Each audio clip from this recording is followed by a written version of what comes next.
Ladies and gentlemen, can you believe how quickly this college football season has flown by? It's been blazing by. We are now down to the very final weekend, the final couple games of the 2025 college football season. Week 14 is officially upon us. We're going to look at all of our matches. We have 21 top 25 games in total. There's a lot of teams right now fighting for final spots in the playoffs. Some are fighting for positioning within the conferences. This final week, on top of that, you have college football rivalries. Some of the best rivalries in college football history going down this weekend. Teams are battling it out. We're going to look at all the matchups, predict the outcome, the winner, loser, final score, and of course, take a look at that best bets. But help me out.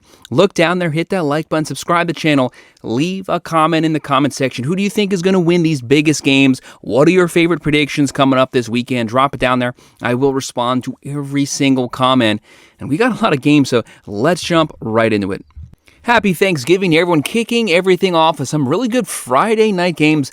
November 28th, this coming Friday, 12 p.m. Number 6, the Ole Miss Rebels, 10-1. The big question, will he stay or will he go? This has been dominating all of the college football air raids the last couple weeks. Lane Kiffin, after this game, the moment this game ends, we're supposed to be getting an answer on where he's going to be the head coach. Will it be Ole Miss? Will he be coaching the Rebels potentially in the playoffs?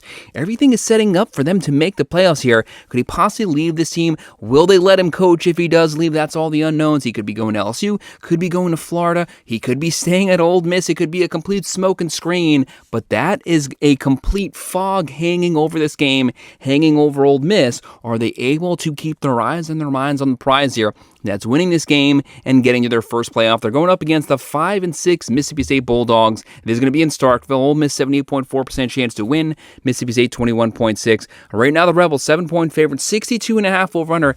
That's actually a pretty close spread there. But don't forget, this is a rivalry game. Anything can happen in rivalries, especially when one team has so much off the field stuff just dominating the areas. Chambliss, since he took over, he's having a great season, 2,700 yards. You have Lacey closing in on 1,200 yards. Ole Miss 37.2 points a game, throwing for 305, running for 189, giving up 20.2 points per game. Their defense has actually been playing pretty good football the last couple weeks. They got off to a slow start this season, but now they're starting to look like that squad from last year. Mississippi State, though, Jeff Lebby's team, do not underestimate their offense. Chapin's not a bad quarterback, just keep the turnovers down. Bulldogs 31.5 points per game, throwing for 242, running for 153, giving up 28.4 points per game. They have a defense that they can rely on. Some people are calling for the upset here. It's definitely a possibility, but I think the Rebels will have just enough firepower to rebound. Close game. They pull it away in the end. They win 32-24. ESPN 12 p.m. Number 12, the Utah Utes 9-2. Not their best performance last week. They were dominating time of possession, completely controlling pace these games. And then last week, they let Kansas State come in there, a sub 500 team, and they ran for 471 yards on a top 10 Utah Utes defense. I don't know what happened, but that was not a good performance. May have sidetracked their playoff expectations. We'll have to wait to see once the new poll comes out. Right now, the Utes, Kyle Whittingham, second longest tenured coach in the country. I love Kyle Whittingham, but for God's sakes, man, you avoided the loss last week, but you laid an egg in about as big of a way as you potentially could have without actually losing the game. Utah 82.9% chance to win here versus the 5-6 Kansas Jayhawks. Kansas needs a win here just to get the bowl eligibility. You saw what Kansas State did, but I think Kyle Whittingham, he was pissed off. This team as a whole was pissed off. You're not going to get that same performance to me 2 weeks in a row. They'll be out for blood. They'll be out for revenge here, and they're going to take it out on Kansas. Utah, 12.5 point favorite, 16.5 over under.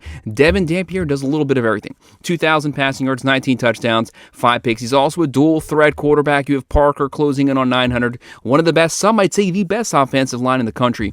Utah 42 points a game, throwing for 205, running for 280. Very balanced team. They dominate in the trenches at the line of scrimmage, giving up 18.5 points a game. All those numbers now elevated due to giving up 47 points to a really bad Kansas State offense last week. Kansas 28.7 points a game. It all comes down to Jayden Daniels. Jayden Daniels, when he's on, he's on. When he's off, he throws a lot of picks, creates some turnovers here. Utah, that are going to be out for revenge. Bottle him up, keep him in the pocket, force him into third and long situations. Kansas giving up 26.4 points a game. The Utes rebound with a strong performance. They win 38-23. And some SEC versus ACC rivals facing off. There is no love lost between these two teams. You have number 4, the 10-1 Georgia Bulldogs going up against number 16 Georgia Tech 9-2. Georgia Tech obviously coming off that loss versus Pitt. No surprises to us. We did call the upset last week. We picked the Pitt Panthers to beat Georgia Tech at Georgia Tech. A lot of people gave us a lot of flack for that, but Pitt easily won this game. I've been saying for weeks, Georgia Tech is barely squeaking by games. Their defense is not good. A loss is going to find them. We picked the Pitt Panthers, and it was indeed the Pitt Panthers. Georgia Tech, 13% chance to win. Bulldogs, 87% chance. But don't come in here after that game and say Georgia Tech has 0 chance to beat Georgia. If you say that, you have not been watching when these teams play the last couple seasons. Georgia Tech has almost beat Georgia each of the last 2 times, including an 8 overtime game last season. The game was theirs. They gave it away at the end, but Georgia Tech is more than capable of pulling off the upset, but the defense will have to play better. Georgia will have to help them out and not play a good game. And of course, you have King. The issue is King's like 70% of this team's offense. The rest of the team has to step up. The Bulldogs, 13.5-point favorites, 59.5 over-under. Gunnar Stockton being efficient with the ball, 2,500 yards, 19 touchdowns, 4 picks. He'll also scramble for first downs. Frazier starting to run better. Feed the ball to Branch, give him the ball nonstop in space. On the other side, Georgia Tech, King, 2,600 yards, 12 touchdowns, 4 picks. He's ran for 915 rushing touchdowns, but the team overall has to step up. He is way too much of the overall offense. Georgia, 33.7 points a game, throwing for 240, running for 191, giving up 17.4. The Yellow Jackets, 35.3 points a game. Really good offense. It's the defense that's a weakness. They're throwing for 271, running for 215, almost 500 yards of offense every game, giving up 25.8 points a game, almost 170 on the ground. Georgia's going to look to run the ball down Georgia Tech's throat. Give me the Bulldogs winning this one. I don't know why it's at the Mercedes-Benz Dome. Should have been at the Yellow Jackets home stadium, but it is what it is. Georgia wins 34-24. NBC, 7:30 p.m., number 2, the Indiana Hoosiers, 11-0. This is the Fighting Cignettis, 2 10-win seasons in this entire team overall history, and they've both come the last 2 seasons under Curt Cignetti. You have to appreciate what he's done with this roster, what he's done with the competitive level for the Hoosiers. They're on the road versus 2-9 Purdue. Purdue's just not a very good football team at only a 3% chance to win. Indiana, a 97% chance. The big question here for the Hoosiers, they've already done everything they need to do this regular season. This game is basically worthless. They're making the Big Ten championship. They're probably playing the Buckeyes. We'll have to wait to see what happens. But as of right now, Indiana, just handle business here. Don't leave the starters in there too long. Don't take the chance of anyone else getting hurt. Once you have a comfortable lead at halftime, get them out. Start preparing for the Big Ten championship. Hoosiers, 28.5-point favorites, 54.5 over-under. You have Fernando Mendoza, might be the Heisman frontrunner right now. 2,700 yards, 30 touchdowns, 5 picks. Hemby, Cooper, Surratt, talented wide receiver core. And on the other side, Purdue just can't get points. Only 20.2 points a game, giving up 29.6. The Hoosiers, 43.3 points a game. Top 5 offense. Throwing for 260, running for 218. Very balanced on top. They're only giving up 11.6 points per game. That's a top 3 defense. They're just a well-rounded team. Give me the Hoosiers winning this, but like I said, get the starters out. There's no style points here. You're number 2. You're in the Big Ten championship. Indiana wins this one 41-17.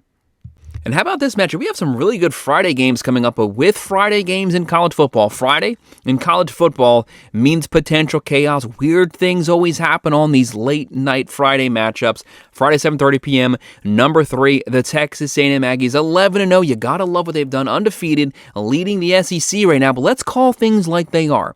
They haven't played Georgia, Bama. They've avoided the best teams in their entire conference right now. That's not a good thing right now. Yes, they're doing well, but a lot of these teams, they haven't even had to play.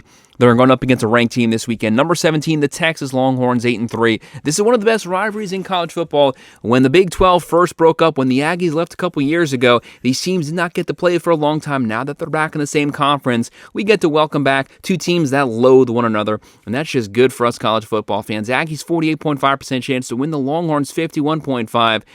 Basically a 50-50 split with the fan vote. The Aggies win this one. They're in the SEC championship. No matter what, they're going to be making the playoffs. If the Longhorns pull off the upset, I don't think they'll make the final 12 because they'll still be 9-3. And that Florida loss, really bad loss.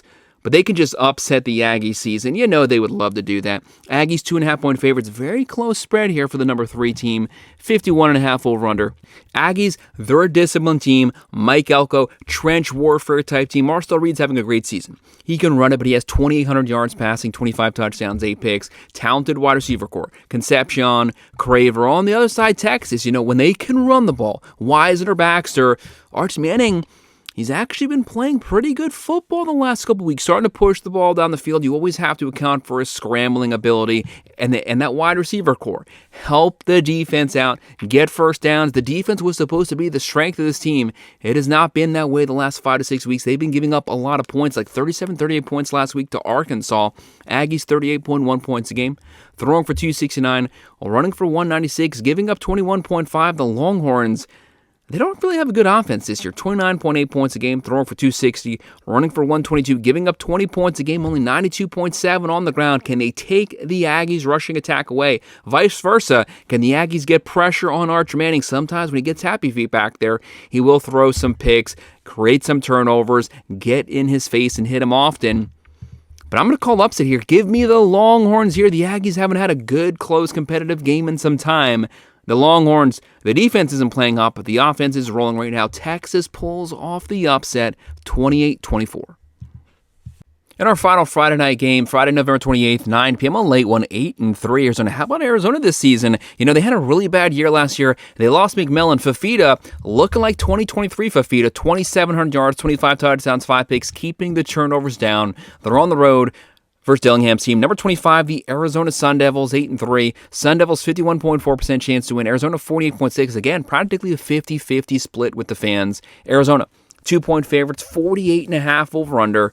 Wildcats 33.5 points a game, throwing for 252, running for 156, giving up 20 points a game. The Sun Devils 26.3 points a game, throwing for 220, running for 198, giving up 23 points a game. The big news here, Browns having a great season on the ground, but no Sam Levitt without the field general. Although they've had a really good season so far, I'm looking at them losing this game. Give me Arizona getting the win here in this rivalry matchup. They pull away with the win 27-24.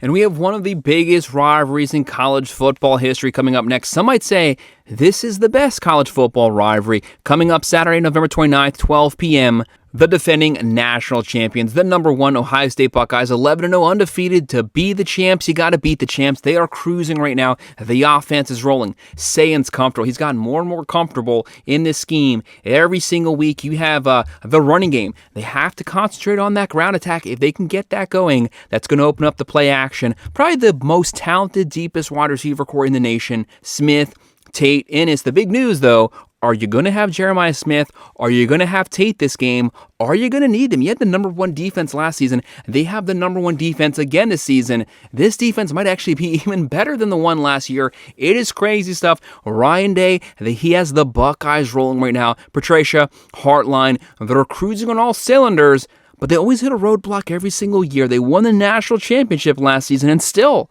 they lost for the 4th straight year to the number 18, the 9-2 Michigan Wolverines. Michigan knows how to beat the Buckeyes. Michigan could have no wins right now, and you cannot overlook this game because when you have a national championship Buckeyes team, they still dropped this game, final regular season game last year, so anything can happen in this game. Take the records, throw them out of the window.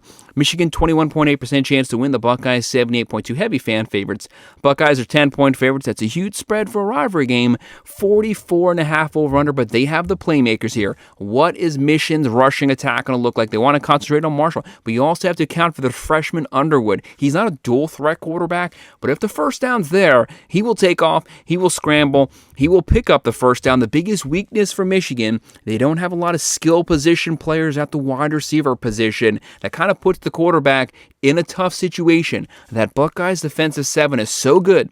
If they take away the Michigan rushing attack, that's the main way, the primary way that Michigan can beat you is running the ball. You're not going to be able to out-muscle the Buckeyes and vice versa.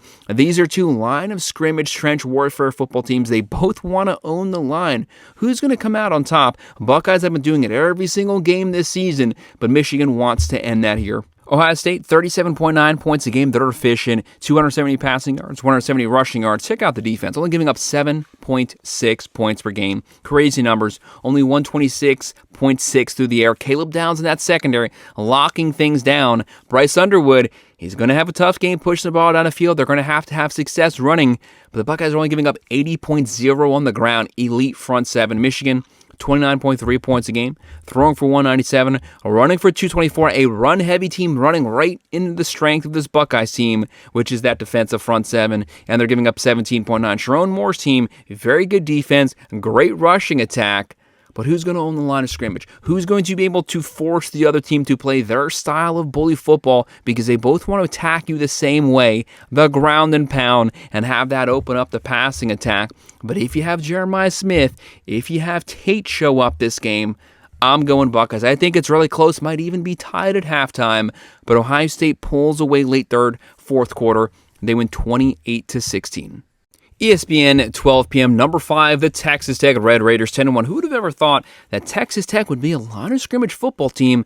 But that's what they are this season. They can line up with anyone in the country right now. That defense is top 10, top 5 in the nation currently, and they have a really good offense. They can throw, they can run, they have a great front seven, the number 1 transfer portal class coming in. They're on the road versus the 4-7 West Virginia Mountaineers. Rich Rodriguez would love nothing more than to upset the Red Raiders here. West Virginia, 8.5% chance to win. Texas Tech, 91.5. Red Raiders, 23.5 point favorites, 53.5 over-under. You have Morton. Texas Tech, they've been concentrating on that red zone offense that makes them even more deadly. 2,200 passing yards, 17 touchdowns, 4 picks. Dickey's closing in on 1,000 on the ground. Red Raiders, 42.6 points a game, throwing for 288, running for 194. But it's the defense, only giving up 12.3 points per game. That's top 5 in the country. Only 71.8 yards on the ground. This entire season, they've had a top 3 rush defense, not in the Big 12, in the entire nation. West Virginia, 23.7 points a game, giving up 29.2. I don't think they have any chance. Texas Tech, they've been covering spreads left and right. They win this one 44-20. Our next game is one of the best games of the weekend because it's a ranked v. ranked matchup. 12 p.m. on ABC. Number 13, the Miami Hurricanes, 9-2.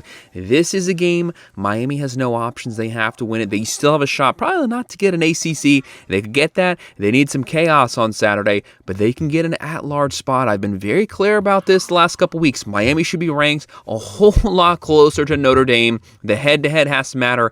As long as you have the same record, the very next thing everyone looks at is head-to-head matchups. And they have the head-to-head versus the Notre Dame Fighting Irish. Like it or not, it is what it is. They won on the field. They'll be playing 8-3 Pitt. Pitt, no doubt, is going to be ranked this weekend.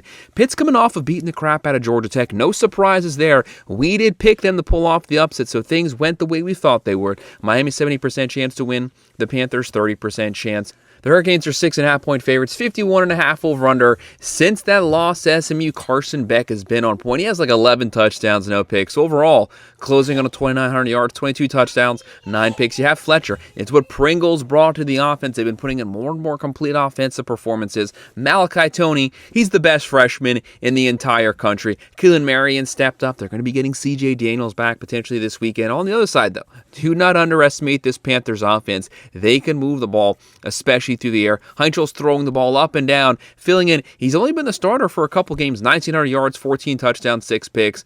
What worries me about the Panthers? They don't have the best offensive line. Miami might have the best pass rushing duo in the entire nation. Some say the best pass rush overall in the entire country. Mesidor, Ruben Bain, they're going to be coming after him, pinning their ears back. Miami, 33.7 points a game, throwing for 276, running for 151, only giving up 14.5 points per game. Number 8 defense in the entire country. Panthers, 37.6 points a game, throwing for 282, running for 125, 23.7 points per game. Both teams overall really good rush defenses. Miami's secondary a little banged up right now. There's so much riding on this game. Narduzzi made it very clear they didn't need the Notre Dame game. They needed this game. This is what can get them to the ACC championship. Miami, they win this game, they wrap up the regular season with a potential top 25 win, and the naysayers won't have anything else to say. They'll have to move them into that at-large spot. Give me Miami eking the win out, 28-23. 1 p.m. ESPN2, 5 and 6, the UCF Knights. Scott Frost here looking to get back to bowl eligibility on the road versus number 11, BYU 10 and 1. BYU coming off a very close win for Cincinnati, but Cincinnati was a solid team. They were healthy. BYU beat them on the road. One thing the Cougars have shown, this is a line of scrimmage football team. Yes, they don't have an offense that's going to score a buttload of points, but they're physical. They attack you. They ground and pound. They win in the third and fourth quarter. When it's money time, they'd love to get to the Big 12 championship and potentially get a shot at that rematch versus Texas Tech. BYU 93.6% chance to win. UCF 6.4. Cougars 17.5 point favorites. 47.5 over/under. So much going to come down to Bear Bachmeier. He's doing everything. He's a true freshman quarterback. 2,300 yards, 13 touchdowns, 4 picks. Very hard to bring down. But we all know it's all about Martin. Martin's closing in on 1,200 yards on the ground. UCF 24.6 points a game. Throwing for 218, running for 169, giving up 22 a game. BYU, one of the more complete teams, one of the most balanced offenses in the nation. 33.4 points a game, throwing for 213, running for 202. Solid rushing attack, top 15 in the country, only giving up 17.5 points per game. They have the offense. They control time of possession. They run the ball. They have a very good defense. BYU wins this one 28-17. One of our old Pac-12 rivalry games, 3:30 p.m. CBS. Number 7, the Oregon Ducks, 10-1, coming off that win versus USC. They're riding high right now. Everything is in front of them to make the playoffs. They just have to handle business. They'll be on the road versus 8-3 Washington Huskies. Washington, very difficult place for the road team to play, and these are old foes out of the Pac-12. This is a rivalry game. Bordering states, Washington would love nothing more than to give the Ducks a last-minute loss to end the season. Huskies 24.9 points a game. Jedd Fisch has this offense rolling, and they play solid defense. Oregon, 75.1% chance to win. Dan Lanning, he's been recruiting well. Top 10 overall roster, recruiting, portal, doing everything they need to do to put together a very competitive roster. This team is built on the offensive, defensive lines from the inside out. They can line up with anyone in the country, run it right at you. One of the best rushing attacks in the nation, top 3 overall. Some say the best offensive line in the country. Oregon 6.5 points a game, giving up 52.5. And they have a 3-headed monster at the running back position, led by Dante Moore, the quarterback, 2,500 yards, 23 touchdowns, 6 picks. Sadiq is just unstoppable at the tight end. They've been banged up at wide receiver. As long as they get these guys back by playoff time, they're a team that could easily compete and win the national championship. On the other side, Williams Jr., he's a little bit of everything for Washington. 2,800 yards, 19 touchdowns, 6 picks. Oregon's averaging 39.3 points a game, top 15 offense. Throwing for 243, running for 229, perfect balance. Only giving up 14.9 points a game, top 10 in the country. Washington, 36.5 points a game. Throwing for 257, running for 170. They're also a balanced attack, giving up 18.8. It's not top 10, but it's top 20. That's definitely good enough. And they're at home. To me, this game's very close first half. Ducks pull away second half. They win 33-20. Moving back over to the SEC, 3:30 p.m. on ABC. 7-4 LSU Tigers. Brian Kelly has been fired. The Tigers, top 10 overall roster, they cannot score points to save their life. And unfortunately for them, they're wrapping up the regular season versus the number 1 defense in the SEC, the 9-2 Oklahoma Sooners, number 8 in the country. Oklahoma, if you handle business here, you get an at-large spot, you make the playoffs. If you drop this one, finish 9-3, you might get booted out of that top 12. So there's zero room for error. But LSU, they would love to rally here, get some type of momentum leading up to the bowl game, but that's going to be a very hard mountain to climb. Oklahoma 10-point favorites, 37.5 over/under. This is going to be a low-scoring game. Both these teams have great defenses. Both these teams have virtually no offense at all. John Mateer, at first it was his hand, but when you watch the last game, he was missing wide open receivers. This offense is just not a good offense right now, but their defense, that defensive front seven, they get after it, and they're winning old school style football, backyard football, but it's working so far. Props to them. Props to Brent Venables. LSU, Nussmeier, this team can throw it. They can run it. They're averaging 22.6 points a game. The worst offense in the SEC, one of the worst in the country. Throwing for 237, only running for 108. That's not going to cut it. Giving up 18.5 points a game. Their defense is keeping them competitive. That defense, at least they know they can bring it with them on the road here. Oklahoma, 27.3 points a game, throwing for 222, running for 128, giving up 14 points a game. That's the number 5 defense in the country. They get after it, and they are fired up right now. They are not sleeping on this game. They have their eyes on the playoffs. They know they have to win it, and no matter what, they're going to be getting non-stop, consistent pressure on the quarterback, creating turnovers, giving them good field position. They win this one 27-14.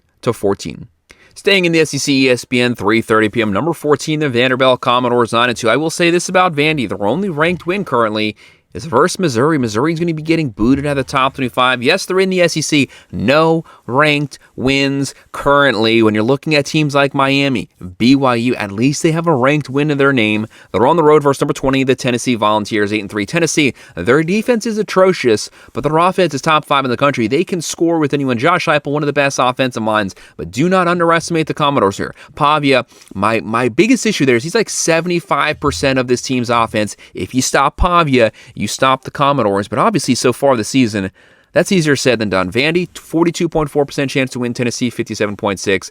The Vols, 2.5-point favorites, 65.5 over-under. Vegas sees a buttload of points being scored. Pavia, 3,000 yards, 26 touchdowns, 6 picks. They'd love to keep him in the Heisman conversation here. Almost 700 rushing, 8 rushing touchdowns. On the other side, Joey Aguilar, he was on this team like a week. Week 1 started. They've never looked back. 3,200 yards, 23 touchdowns, 10 picks. You have Bishop, Brazel, massive, tall wide receiver core.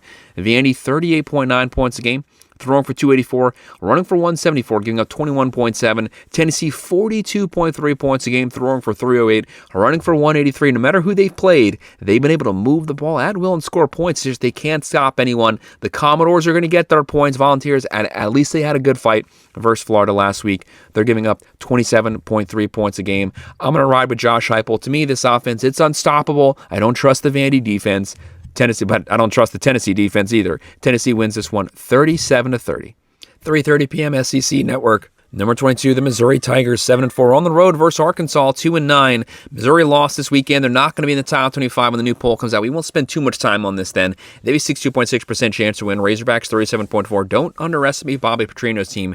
They have a really good offense. Just their defense is one of the worst in the entire country. Missouri, 2.5-point favorites, 58.5 over-under. Prabula's back, but a lot of turnovers. They do have Hardy leading the SEC in rushing, over 1,400 yards, 15 rushing touchdowns. On the other side, Arkansas. Taylor Green, man, he's having a really good season. It's a shame they don't just have a serviceable defense where they could be competing for a playoff spot. 2,700 yards, 19 touchdowns, 11 picks. He'll also run it. Malik Washington almost closing in on 1,100 yards. Missouri, 32.3 points a game, throwing for 211, running for 226. Very balanced, giving up 19.6. Arkansas, 34.4 a game, throwing for 270, running for 204, but they're giving up 34.1, almost 200 on the ground. But I'm going to go with the Razorbacks finally closing out the season on somewhat of a high note. They pull off the upset win, 32-28. Rivalry week continues, 7 p.m. ESPN, 3-8 Virginia Tech. Yes, their coach has been fired. You have James Franklin. He's probably going to be there at this game on the road. On the road versus number 19, the Virginia Cavaliers, 9-2 Virginia. If they handle business here, they will be in the ACC Championship with a shot at the playoffs. Give them some props. They have an 80.1% chance to win. Virginia Tech, 19.9. Virginia Tech actually didn't play too bad of a game versus Miami. They were able to run the ball. They are kind of running like a little bit of a triple option offense right now. They're 10.5-point underdogs. Cavaliers, 10.5-point favorites, 52.5 over-under. Kyle Jones, 19-yard passing, 16 touchdowns, 7 picks. But if they're going to beat you, it's going to be time of possession, running the ball nonstop. Their goal, rush for over 200 here, control the pace of the game, keep the ball away from Morrison, that Virginia offense's hands. Virginia Tech, 22.7 points a game, throwing for 174, running for 188, giving up 30.5 points per game. On the other side, Virginia, very capable offense, 33.7 points a game. They have the veteran Morris. Taylor closing in on 1,000 yards himself, throwing for 250, running for 188, giving up 21.2. This is a rivalry game. Virginia Tech, they just want to win here. They want to impress Franklin. And Virginia, keep your eyes on the prize here, getting the ACC Championship. Cavaliers win this one 31-23.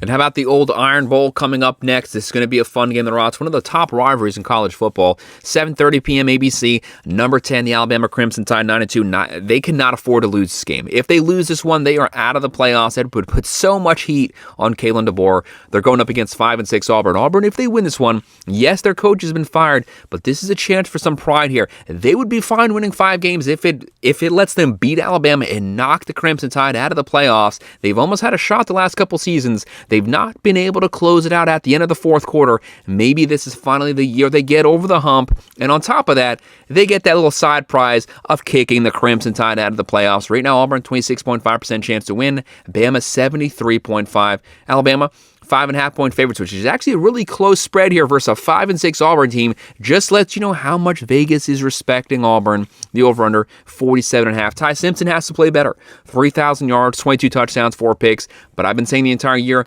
Alabama's biggest issue, they cannot consistently run the ball, especially versus Power 4 teams. Miller only 410 on the ground. If you beat Auburn in the playoffs, if you run like you've been running the last 2 months, you're only going to have 1 round and you're going to get sent home. They have Bernard. They have Ryan Williams, a top 5 overall roster. Some might say the number 1 roster in the nation. They definitely have talent here.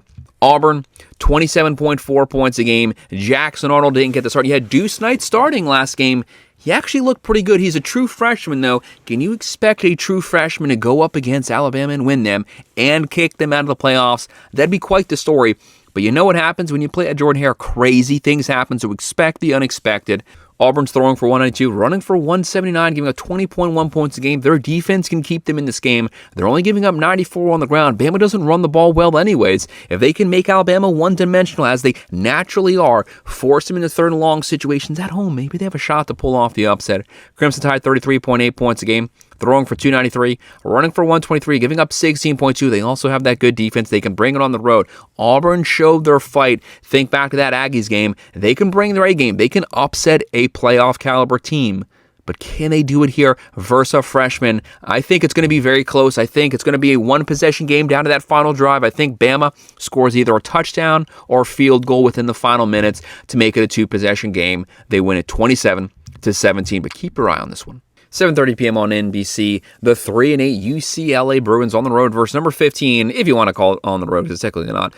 But playing number 15, the USC Trojans, 8-3, coming off that loss this past weekend to the Oregon. As bad as the loss was, the game was within reach. They actually could have won that game. Sloppy performance. The running game wasn't working. They could not stop the Ducks from rushing the ball. But obviously that's Oregon's specialty. But the Trojans, they actually had a chance to make it a win. They didn't get it. Lincoln Riley under pressure. But no matter what, if they finish the season 9-3, that's still higher than what they were expected to last year. With the number 1 recruiting class coming in, guys, everyone calm down. The future's bright. No one had USC going to the playoffs this season. But when they didn't make the playoffs, now everyone's mad. Look at your preseason predictions. You never had them there anyways. They played above what they were supposed to. Give them a chance. They're going to be more competitive next season overall. Trojans, 95% chance to win. Bruins, 5% chance. USC, 21.5-point favorites. Huge spread. 59.5 over-under. Will Nico be playing this game? That's a big question there. But it's not like he's really having a great season anyways. USC, Mayava, 3,200 yards, 21 touchdowns, 8 picks. You have Miller. You have Lemon. Lane might be the best 1-2 wide receiver combo in the entire nation. Bruins 18.9 a game, giving up 33.8. Their offense isn't good. Their defense is even worse. USC 37.2 points a game, throwing for 301, running for 178, giving up 23.5 points a game. The biggest question is, where's their headspace here? How do they rebound off that loss to Oregon? As long as they stay focused, you know Lincoln Riley's going to have that offense ready to go. USC wins this one 38-20.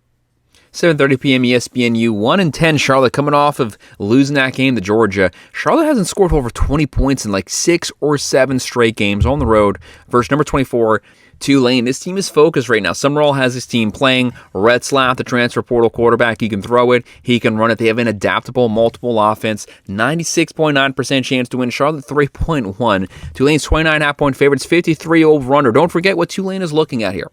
Being the group of 5 representative potentially in the playoffs, as long as they handle business, win this game, win their conference, they might be one of the highest ranked conference champions in the country. If you're in the top 5 champs, you get a shot in the playoffs. Charlotte 15.6 points a game, giving up 37.2, almost 3 times the amount they score. That's how bad this team is. Tulane, you gotta beat them. 28.8 points a game, giving up 24.8. I don't think the game's close at all, but give me Charlotte at least scoring a couple points. Tulane wins this one 34-14.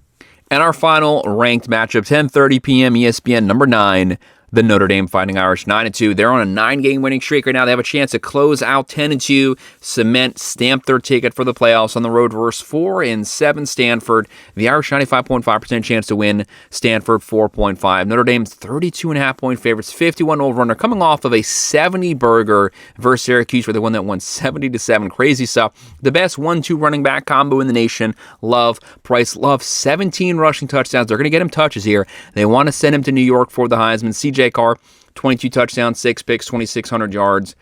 The Irish, 41.4 points a game, throwing for 248, running for 205, giving up 17.4 points per game. Their physicality, no one wants to play this team right now, but let's call things like they are. They haven't had the most difficult schedule after that Aggies game. Yes, they beat the Trojans, they beat Pitt, but if Pitt loses this weekend, they're not going to finish the season ranked either, so they still only have one top 25 win potentially to their name, but there's no doubt this team is talented.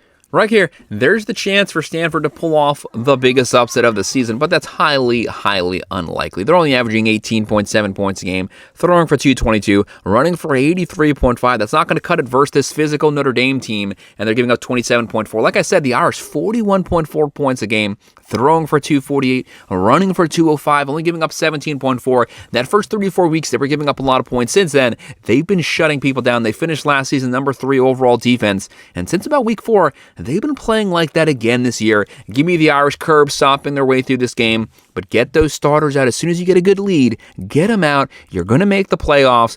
Be ready for the playoff round. Notre Dame wins this one 42-17. So that's all of our top 25 matchups coming up this week. Make sure to hit the like button, subscribe to the channel, drop a comment below who do you think is going to win these games. What's your favorite picks and predictions? If you want to sign up for one of our member teams, check out that pinned comment below. Once the new poll comes out late Tuesday night, we'll have a new video up with the new numbers. As always, thanks for watching.